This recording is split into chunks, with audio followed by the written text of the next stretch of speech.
Chapter 13. Benny's corner of Brooklyn looked different every time Sierra passed through it. She stopped at the corner of Washington Avenue and St. John's Place to take in the changing scenery. A half block from where she stood, she'd skinned her knee playing hopscotch while juiced up on ices and sugar drinks. Benny's brother Vincent had been killed by the cops on the adjacent corner, just a few steps from his own front door. Now her best friend's neighborhood felt like another planet. The place Sierra and Benny used to get their hair done had turned into a fancy bakery of some kind. And yes, the coffee was good, but you couldn't get a cup for less than $3.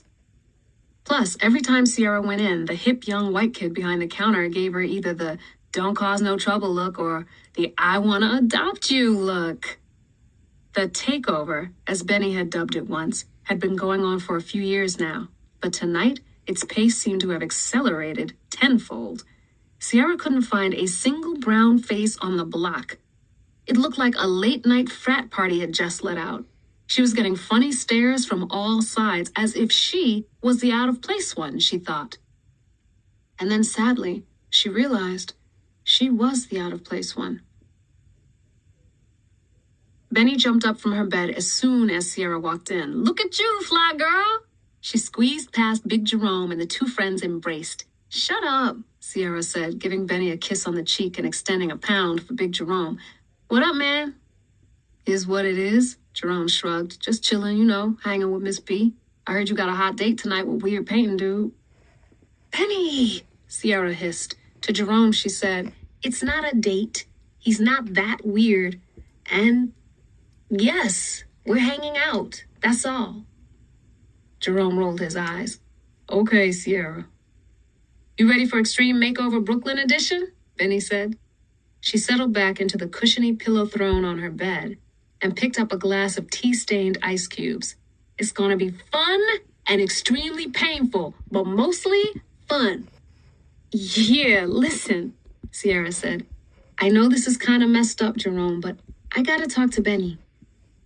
He stared at her blankly. "Alone." Jerome pursed his lips and narrowed his eyes. "Oh. I'm sorry."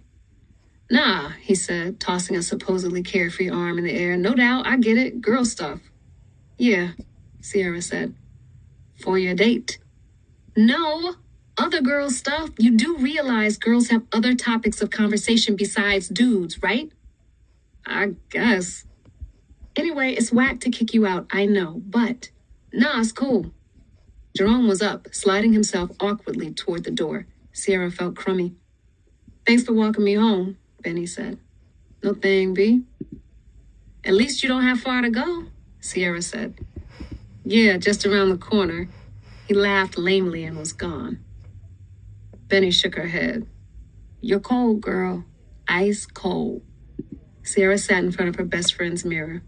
"I know, I feel terrible, but I don't know how to explain this."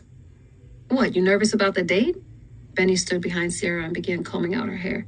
"It's not that." "Then what's the matter, girl?" No words came.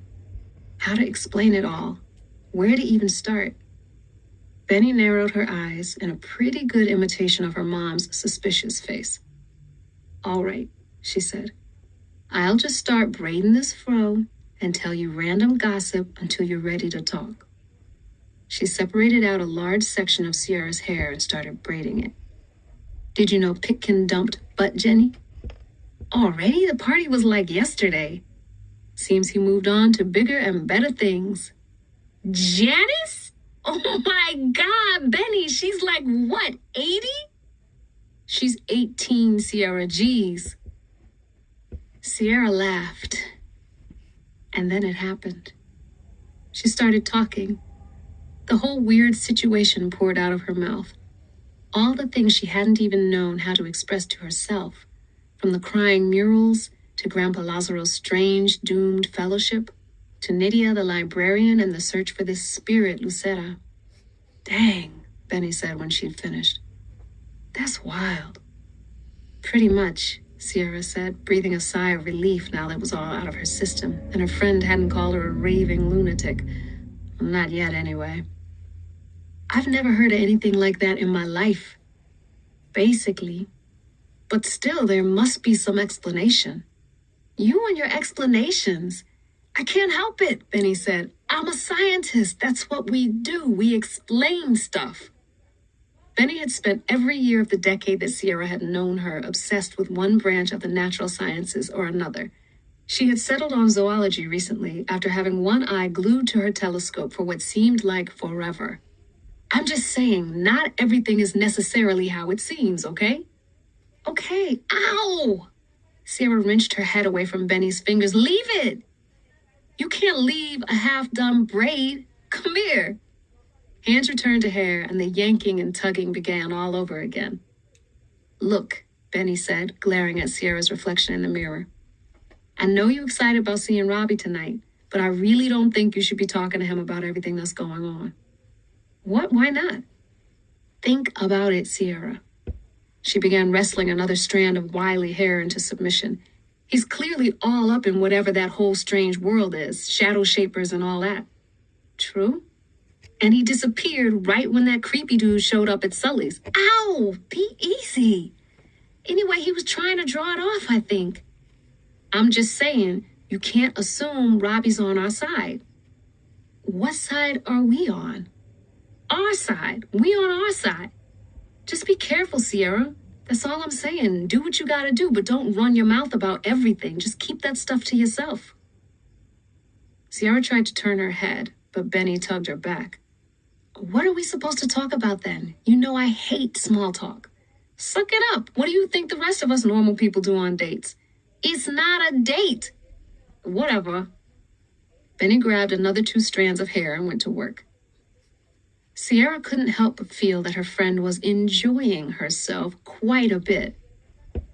What if he doesn't like my paunch? Your what now? My little belly paunch. Sierra patted her tummy. Oh, Lord, Sierra, really? Everybody has a little gut, and plenty of dudes go crazy for them. Stop fretting. They sat in silence for a while, Benny twisting and pulling away as Sierra tumbled the past 2 days around and around in her head like a load of laundry. Ow! Relax, I'm done. How you feel? Like my face is being slowly yanked around to the back of my head? Awesome. Well, you look hot, so go get 'em. Sierra got off the Q train at the dimly lit Church Avenue station in the heart of Flatbush. The platform was deserted, and a gentle rain drifted onto the tracks. Robbie smiled as Sierra came out through the turnstile. His long locks were tightened and wrapped into a bun behind his head, and he wore a dignified blazer over a t-shirt and whitewashed jeans. He also had on old sneakers, but Sierra decided to let that one go. Not bad, she said. He looked relieved. Not bad yourself. Why, thank you. He stopped just in front of her, just a little too close, and then leaned in and kissed her cheek.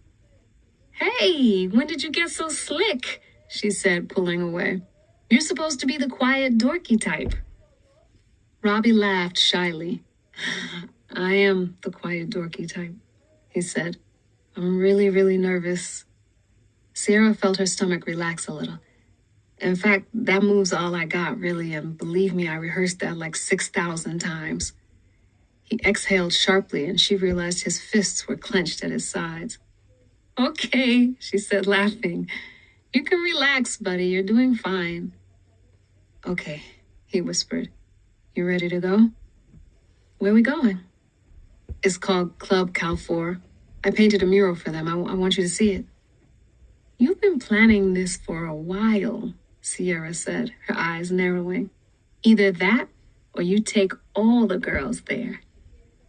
Robbie let out a nervous burp and then looked more relaxed. Sierra did her best not to burst out laughing again.